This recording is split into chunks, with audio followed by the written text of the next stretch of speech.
Welcome to wrestling remakes Tamil channel. இந்த வீடியோவில் எதை பற்றி பார்க்க போகிறோம்னா, இந்த வாரம் நடந்த ஸ்மாக் டவுனில் ஒரு மெயினான விஷயம் நடந்துச்சு. இது யாருமே நோட் பண்ணியிருக்க மாட்டீங்க. அப்புறம் ராக் வந்து பார்த்தீங்கன்னா யூஎஸ் நெட்வொர்க் நடக்க ஸ்மாக் டவுனுக்கு வரலாம். ஒரு சில இன்ட்ரெஸ்டிங்கான அப்டேட் வீடியோ இந்த வீடியோ பார்க்க போகிறோம். மறக்காம இந்த சேனல் சப்ஸ்கிரைப் பண்ணிடும்பா. இன்றைக்கி அந்த கொஸ்டின் என்னென்னா, WWE டெட்மேன்னு யாரை சொல்லுவாங்க? அவருக்கு வந்து 9 உசுர் இருக்குன்னு சொல்லுவாங்க. உங்களுக்கே தெரியும். ஓகே, நம்பர் 1 தெரிஞ்சுன்னா கமெண்ட் பண்ணுங்கள். ஃபர்ஸ்ட் எடுத்தோன்னே பார்த்தீங்கன்னா ட்ரைபிள் சீஃப் ரோமன் ரைன்ஸ் பற்றி தான். அடுத்த வாரம் நடக்க போகிற ஸ்மாக் டவுன் வந்து பார்த்தீங்கன்னா USA நெட்வொர்க்கில் நடக்க போகுது. அதுக்கு வந்து பார்த்தீங்கன்னா நம்ம ட்ரைபிள் சீஃப் ரோமன் ரைன்ஸ் வந்து வரப்போறான்னு சொல்லி அஃபிஷியலாக கன்ஃபார்ம் பண்ணிட்டாங்க. ஏற்கனவே வந்து பார்த்தீங்கன்னா டிஃபனி செட்டன் தான் அங்கே வந்து வரப்போகிறாங்க, மணிந்தமா கேஷிங் பண்ண போகிறாங்க, அந்த மாதிரி போட்டிருந்தாங்க. இப்போ வந்து பார்த்தீங்கன்னா அப்டேட் பண்ணிட்டாங்க. OTC-யான original tribal chief Roman Reigns வந்து அங்கே இருக்க போகிறாரு. அங்கே இருந்து என்ன தான் பண்ண போகிறாரு, அதாவது ஒரு ஸ்டோரி லைன் எப்படி தான் இருக்க போகுது, எப்படி தான் சோலோ சிவ்க்கு அட்டாக் பண்ண போகிறாங்க.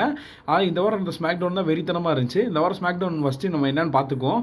அப்போ தான் இந்த வீடியோ உங்களுக்கு ஃபுல்லாக புரியும். இந்த வாரம் ஸ்மாக் டவுனில் என்ன இருந்துச்சுன்னா, கோடினோட வந்து ஒரு சேலஞ்ச், அதாவது போன வாரம் நீ வந்து சோலோ சிக்வாடி என்ன தான் சொன்ன, நீ வந்து என்ன சேலஞ்ச் பண்ணுற, அதுக்கு தகுதி கிடையாது, அந்த மாதிரி வந்து பேசுவாங்க. அப்போ வந்து பார்த்தீங்கன்னா ஒரு சில கான்ட்ரவர்சி ஆயிரும். நிக்கால்டைஸ் உள்ள இறங்கி அவர் என்ன சொல்லுவார்னா, நீ வந்து சோலோ சிக்வா வர்சஸ் கோடினோடுக்கான அகைன் அன்டிஸ்பியூட்டட் யூஎஸ் சாம்பியன் நடக்கும். அது வந்து பார்த்தீங்கன்னா நெக்ஸ்ட் நடக்க போகிற ஸ்மாக் டவுனில் USA நெட்வொர்க்கில் நடக்க போகுது. பட் அது வந்து பார்த்தீங்கன்னா ஸ்டீல் கேஜ் மேட்ச், அதாவது பிளட் லைன் பக்கம் வந்து பார்த்தீங்கன்னா அதிக சப்போர்ட் இருக்குது. அதனால கோடிக்கு வந்து பெரிய ஆபத்து தான். அதனால என்ன பண்ணணும்னா, மொத்த குண்டையும் மூட போகிறேன், அதுக்குள்ளே நீங்கள் சண்டை போட்டு அடிச்சுட்டு சாக போகிறீங்க, அப்போ யார் ஒரிஜினல் சாம்பியன் தெரிய வர போகுது அப்படின்னு சொல்லிடுவாங்க. இதனால கோடி வர்சஸ் சோலோ சிக்வாக்கான அன்டிஸ்பியூட்டட் யூஎஸ் சாம்பியன் மேட்ச் வந்து ஸ்டீல் கேஜ் நடக்க போகுது. சரி, ஓகே, ஸ்டீல் கேஜ் நடக்குதுன்னா பெரிய அட்வான்டேஜ் வந்து பார்த்தீங்கன்னா, நம்ம பிளட் லைனுக்கு வந்து உள்ளே வர முடியாது. உள்ளே வந்தாலும் அங்கே ரெஃப்ரி இருப்பார். அதனால் எப்படி தான், அதாவது ரோமன் ரைன்ஸ் வந்து ரிட்டர்ன் ஆக போகிறார், ரிட்டர்ன் ஆகி அட்டாக் பண்ண போகிறாரு நம்ம சோலோ சிக்வா. அது எப்படி, அதாவது அன்டிஸ்பியூட்டட் சாம்பியன் வந்து ஜெயிக்க விட மாட்டார் ரோமன் ரைன்ஸ். அது என்ன தான் நடக்க போகுதுன்னு இன்ன வரைக்கும் தெரியல. மேபி இன்னொன்று என்ன சொல்கிறாங்கன்னா, Roman rhymes and Jimmy use வந்து ரிட்டர்ன் ஆக அதிக சான்ஸ் இருக்குது. ஜிம்மி யூஸோட டிஸ்ட்ராக்ஷனால நம்ம சோலோ சிக்வா தோப்பார். அந்த கடுப்பு வந்து சோலோ சிக்வா வந்து காட்டுவார், ரோமன் ரைன்ஸ் அட்டாக் பண்ண, அந்த மாதிரி சொல்கிறாங்க. இன்னொரு பக்கம் என்ன சொல்கிறாங்கன்னா, US நெட்வொர்க்கில் லாஸ்ட்டாக வந்து மிரட்டலான ரிட்டர்ன் கொடுத்தது வந்து நம்ம ஃபைனல் பாஸ் ராக் தான். அதே மாதிரி இந்த டைமும் ரோமன் ரைன்ஸ் வந்து ஜிம்மி யூஸை கூட்டு வராமல் மேபி ஃபைனல் பாஸ் ராக்கை வந்து கூட்டு வரலாம் அப்படின்னு வந்து சொல்கிறாங்க. அடுத்த வாரம் நடக்க போகிற ஸ்மாக் டவுனுக்கு வந்து பார்த்தீங்கன்னா பெரிய எதிர்பார்ப்பு இருக்குது. USA நெட்வொர்க் நடக்கிறனால எப்படியாவது ஒரு வெறித்தனமான ஸ்மாக் டவுன் வந்து கொண்டு வந்துருவாங்க. இந்த அடுத்து வர மெயின் ஈவென்ட் பேப்பர் வியூ வந்து பார்த்தீங்கன்னா பேட் பிளட்டோட அடுத்த வாரம் நடக்க போகிற ஸ்மாக் டவுனுக்கு தான் பெரிய ஹைப்பாக இருக்குது. உங்களுக்கு என்ன தான் நடக்கும், யாரை தான் கூட்டு வருவார், ரோமன் ரைன்ஸ் தனியாக வருவாரா, இல்லை ஜிம்மி யூஸோட வருவாரா, இல்லை நம்ம ஃபைனல் பாஸ் ராக்கோட வருவார்னு சொல்லி மறக்காமல் கமெண்ட் பண்ணுங்கள். சரி, ஓகே, நெக்ஸ்ட் அப்டேட் வந்து பார்த்தீங்கன்னா நம்பர் 2 என்னன்னா ஜாக்கப் ஃபார்ட்டி பற்றி தான். WWE எதுக்காக தான் ஜாக்கப் ஃபார்ட்டியை உள்ளே இறக்கக்கூடாதுன்னு ஒரு முடிவில் வந்தாங்களோ அந்த டைம் வந்து நடந்துருச்சு. அதாவது எதுக்காகனா, ஜாக்கப் ஃபார்ட்டி உள்ளே இறக்கிட்டா நம்ம சோலோ சிக்வாவோட ஜாக்கப் ஃபார்ட்டி தான் பவராக இருப்பார், அந்த மாதிரி தான் நினைக்கிறேன். அந்த மாதிரியே கொண்டு வந்தாங்க. இப்போ நடந்த லாஸ்ட்டாக நடந்த ஸ்மாக் டவுன் வந்து பார்த்தீங்கன்னா அந்த மாதிரி ஸ்டோரி நடந்திருக்கு. இதை யாராவது கவனிச்சிங்கன்னா தெரியல. ஜாக்கப் ஃபார்ட்டி வந்து பார்த்தீங்கன்னா ஊலஃபாலா மாலை எடுத்துட்டு அதே பார்த்துக்கிட்டே இருப்பார். இது ஒரு டைமில் சோலோ சிக்வா வந்து பார்த்தீங்கன்னா ஊலஃபாலா மாலை எடுத்து பார்த்துக்கிட்டே இருந்தார். ரோமன் ரைன்ஸ் வந்து அதை குடுன்னுவார். அதை இப்போ வந்து பார்த்தீங்கன்னா நம்ம சோலோ சிக்வா வந்து கையில் வச்சிருக்காரு. அதாவது அவர் என்ன சொல்லி தெரியுறாருன்னா, நான் தான் ட்ரைபிள் சீஃப், நான் தான் ஹெட் ஆஃப் த டேபிள், எல்லாமே நான் தான், ஊலஃபாலா மாலை வந்து எனக்கு தான் சொந்தம், நீ தோத்த உனக்கெல்லாம் கிடையாதுன்றவார். ஆனால் இப்போ வந்து பார்த்தீங்கன்னா அதுக்கு இன்னொரு ஆள் ஆசைப்பட ஆரம்பிச்சார் ஜாக்கப் ஃபார்ட்டி. இப்போ உதாரணத்துக்கு ரோமன் ரைன்ஸ் கூட எடுத்துக்கலாம். ரோமன் ரைன்ஸ் என்ன சொல்லியிருப்பாரு சோலோ சிக்வாட்ட, நான் இல்லாத இடத்துல நீ தான் அதை ஃபில் பண்ணணும், நீ தான் அடுத்த ட்ரைபிள் சீஃப் அப்படின்னு சொல்லியிருப்பாரு. ஆனால் ஜாக்கப் ஃபார்ட்டி அந்த மாதிரி சொல்லியிருக்க மாட்டார். ஆனால் இவராக கையில் எடுக்கிறதுனால பெரிய ஷாக்கிங்காக இருக்குது. நம்பர் 3 என்ன சிஎம் பங்க் பற்றி தான். நம்ம சிஎம் பங்க் வந்து பார்த்திங்கன்னா ஒரு மெர்ச்சன்டைஸ், அதாவது ஆகஸ்ட் மந்த்து நடந்த அந்த மெர்ச்சன்டைஸ் ரிப்போர்ட்னா இந்த அதிகமான அவர் டிஷர்ட் சேலானதில் நம்ம சிஎம் பங்க் தான் டாப் 1ல் இருக்காரு. இது யாரும் நம்ப முடியல. ரோமன் ரைன்ஸோட ரெக்கார்டு, அதாவது ரோமன் ரைன்ஸோட டாப் 1ல் நம்ம சிஎம்க்கு தான் இருக்காரு. அதோட ரெக்கார்டு வந்து இருக்குது. டாப் மெர்ச்சன்டைஸ் ரிப்போர்ட் வந்து பார்த்தீங்கன்னா லீடிங்கில் நம்ம சிஎம்க்கு தான் இருக்காரு. செகண்ட் பிளேஸில் ரோமன் ரைன்ஸ், தேர்ட் பிளேஸில் ஜே உசோ, ஃபோர்த் பிளேஸில் கோடி ரூட், ஃபிஃப்த் பிளேஸில் ஜான்சினா, சிக்ஸ்த் பிளேஸில் ரியா ரெஃப்ரி, செவன்த் பிளேஸில் வந்து ராண்டி ஓட்டன், WWE 8th பிளேஸில் ஸ்டோன் கோல்ட் அண்ட் செத்ரான்ஸ் 10th பிளேஸில் இருக்காரு. பரவாயில்ல, இது வந்து ஒரு பெரிய ரெக்கார்டு தான் சிஎம் பங்குக்கு. ரொம்ப நாள் கழிச்சு 10 வருஷத்துக்கு அப்புறம் WWE வந்தாலும் அவர் வந்து பெசிந்த பலையில் ஒரு தரமான மேட்ச் கொடுத்தாரு. அந்த மேட்ச்சுக்கு அப்புறம் அவர் மெர்சன்டைஸ் ரிப்போர்ட் வந்து பார்த்தீங்கன்னா அவர் டிஷர்ட் எல்லாமே வேற எல்லாம் செல் ஆயிடுச்சு. அதோட பிரேஸ்லெட்டரை விற்க ஆரம்பிச்சாங்க WWE ஷாப்பில். ஆனால் இப்போ வந்து பார்த்தீங்கன்னா பேட் பிளட்ல வந்து பார்த்தீங்கன்னா அவருக்கான தேர்ட் மேட்ச் நடக்கும்போது இல்லை யார் வின் பண்ணுவான்னு சொல்லி மறக்காம கமெண்ட் பண்ணுங்க. நெக்ஸ்ட் நம்பர் 4 என்னன்னா நம்ம வின்ஸ் மெக்மேன் தான். WWEன்ற சாம்ராஜ்யத்தை உருவாக்குனதே நம்ம வின்ஸ் மெக்மேன் தான். ஆனால் அப்படிப்பட்ட வின்ஸ் மெக்மேன் பற்றி ஒரு ஸ்டோரி வந்து கிரியேட் பண்ணியிருக்காங்க.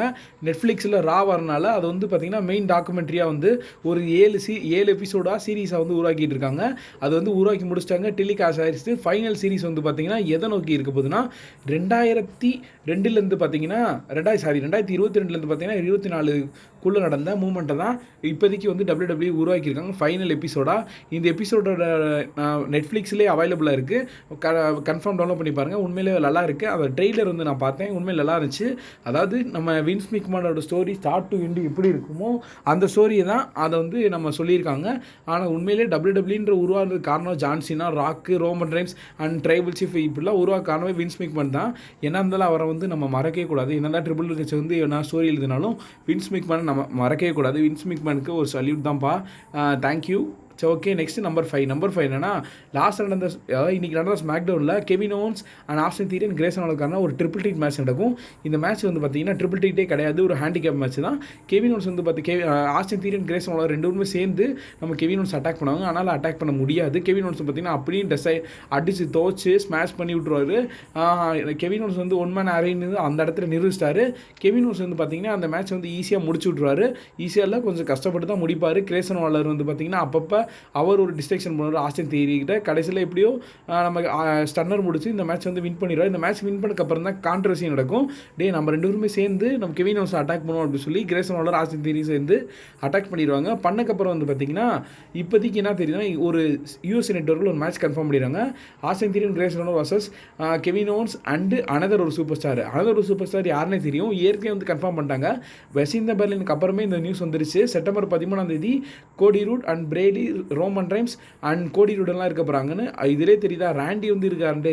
ராண்டி வந்தாவே கண்டிப்பாக அந்த மேட்ச்சில் அவர் தான் அடாவ போகிறாரு. நெக்ஸ்ட்டு சீமஸ் வந்து பார்த்தீங்கன்னா நம்ம அவரை வந்து பார்த்து ரொம்ப நாள் ஆச்சு. WWE சீமஸோட கான்ட்ராக்ட் வந்து பார்த்தீங்கன்னா எக்ஸ்டெண்ட் ஆகிருக்கு. 5 இயர்ஸ் வந்து பார்த்தீங்கன்னா எக்ஸ்டெண்ட் பண்ணியிருக்காங்க. WWE கம்பெனியில் தான் கிட்டத்தட்ட ஒரு 5 வருஷத்துக்கு வந்து சீமஸ் வந்து இருக்க தான் போகிறாரு.